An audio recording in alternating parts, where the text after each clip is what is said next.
मैमना हानदगी viral चटपा खोटपा ma'am थोकिबा आइगी crime आइगी life ता थोकिबा ma'am दो आई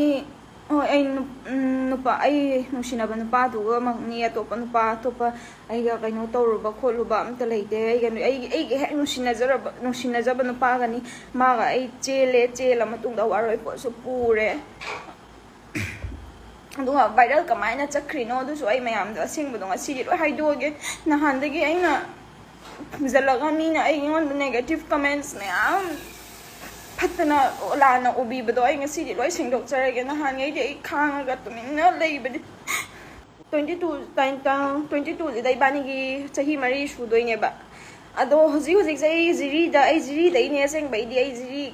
जिरी द पोकबा मचानी जिरी द लई माना हैंगांग दैने हैंगांग मखा लेकाइदगी रोमारियो खोइनाइजम कौबने अदो इबानी जे वारोय फनायाम इंसिडेंट मैम थोए वायरल कमायना चक्रीनो दुसु आई सेंदो जगे ngasi नुमिसिदा होय इबानी लेमिनरे अदुगा प्राइवेसी की फोटोज वीडियो मांगोन द लेबदो कमाइन तौरगा थादोख्रिनो दुसु आई हाइगे ngasi माना फोन जे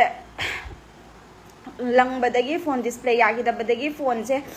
सेमबमदा चलगा फोन सेमबमसिदगी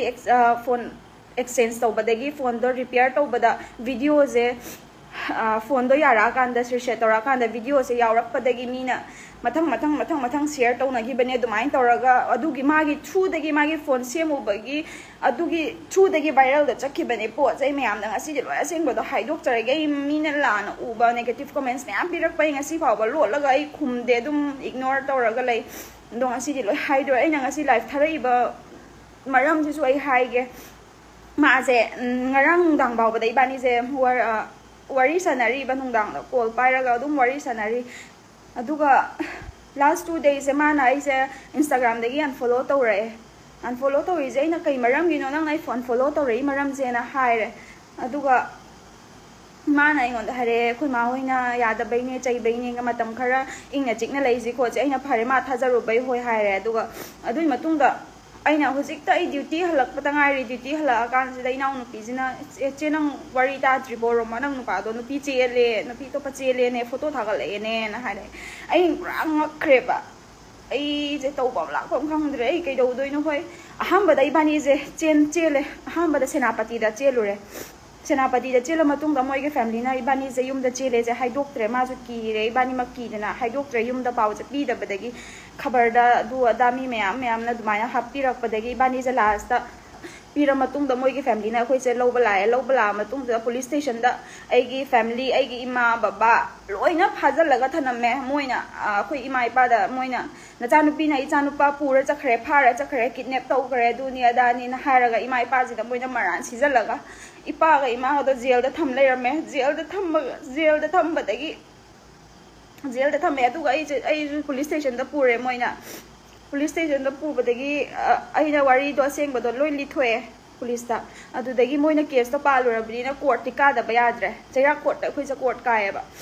अदुदा इबानी जे नुसिनरगा चेनबने जे पुलिस सिंग द लोइ हाइरा मतुंग द मोइना जो मोइ इमुंग जो खंगे अदगिदि मोइसु केस तो थांगत लुरबनिना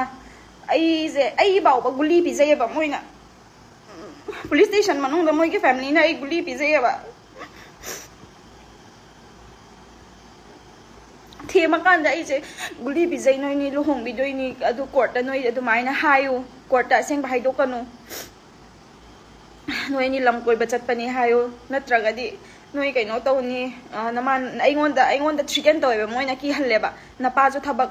नपाना थबक मचाम तौरिजे सिसु तत्कनी नपाजु जेल चंगनी दुनिया दानी हारगा की हल्ला कांजिदा अइना असेंगबदो लोलगा जज की ममांगदा इबानी नुसिनबा नते फ्रेंड नि इमा इपादा लम कोइरु से हारगा हाइदोक्तबिदा इबानी कोइरुबने दुनिया दानी ना हायर मतुंगजिदा इबानी से मोई फैमिली ना अमु आई जमीना लाना लोइना उनरे दुदगिदि नंग नुपा रेप तौई नुपा किडनैप तौई अदु अदा लोइ हाइरा दुई मतुंग द इबानी से अमु चेलेबा चेला मतुंग जिदा लेकाई मी तौरगा इबानी से अखोइगी नंबोल द इपा से नंबोल अखोइ बा से नंबोल देनेबा नंबोल दगी तौरगा क्लब की मी ना इबानी से चेन बनुमी जिदा फारेबा फारा कान जिदा kamain tawgeda awari aseng bodo lekai mi de loi lithoe koi ju smain to ibani nusina bani khotpane na litho kan sida moi ge family se lae family la ga ai bu phajana lo mayum da pubira matung sida aiga nupa si pau bada moi na ai masak sak pau una hande ba moi yum da tongan thamme ba aduga ai yum se thilam moi na ai se thilam dai daga mama na ga moi gi lining do ka da lai khurom mula ona kausala kan sida ibungo je 12 loi betang hai ko 12 loi raga noi ni phajana hongbi ni khotni noi gi imung manung na huji khong da baya roi khol loi haira ga su nang ya ga nu ko nang abungo je 12 loi betaw nga 12 loi betang ding ai ko na haira kan se hoi aina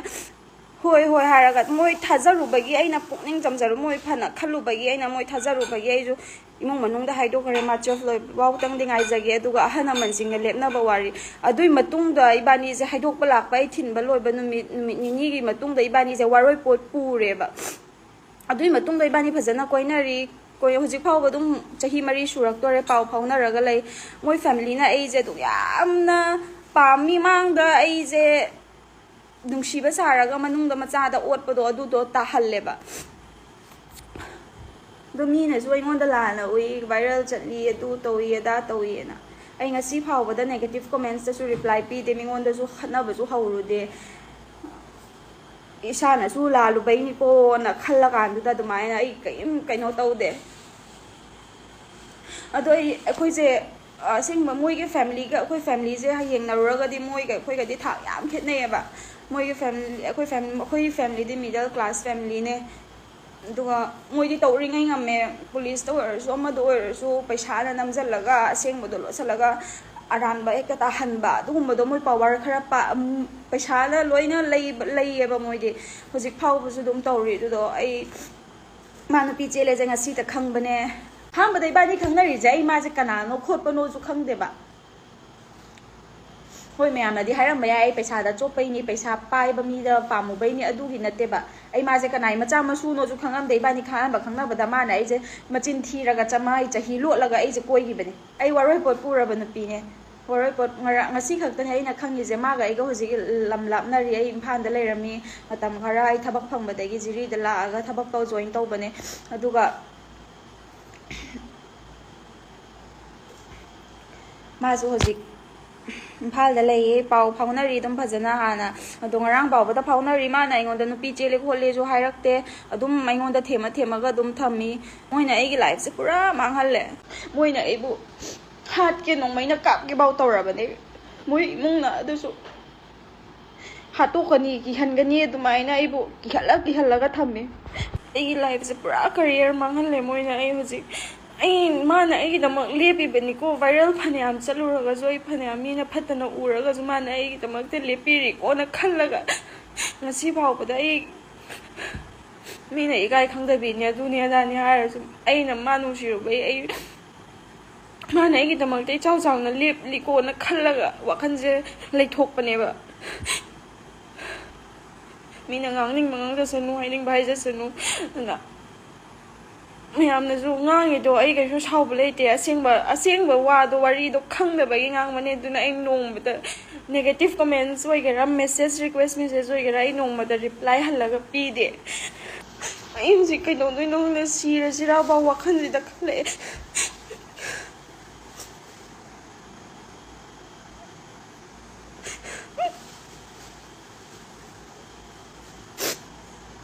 ma'am ai